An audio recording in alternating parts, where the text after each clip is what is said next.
Hi மக்களே, எல்லாருக்கும் வணக்கம். ஒரு கேள்வி பார்க்குறோம். ப்ரோ, எல்லா ரயில்வே ஸ்டேஷன்லையும் ஏன் ட்ரெயின் வரும்போது ஒரு வளையம் கொடுக்குறாங்க, என்ன காரணம்?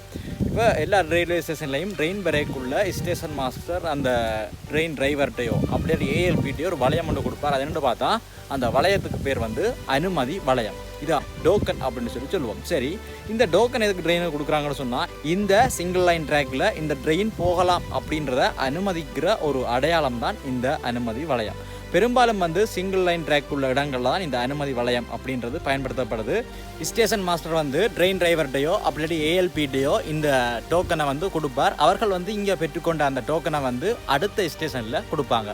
இந்த டோக்கன் இவர்கள்ட்ட இருக்கிற வரைக்கும் வேறு எந்த ட்ரெயினும் அந்த சிங்கிள் லைன் ட்ராக்குக்குள்ளே வர முடியாது. அப்போ ஸ்டேஷனில் வர ட்ரெயினுக்கு கொடுக்குற வளையம் என்னென்னு பார்த்தா அது டோக்கன், அது ஒரு அனுமதி வளையம். அந்த அனுமதி வளையம் இருக்கிற மட்டும் வேறு எந்த ட்ரெயினும் அந்த சிங்கிள் லைன் ட்ராக்குக்குள்ளே வர முடியாது.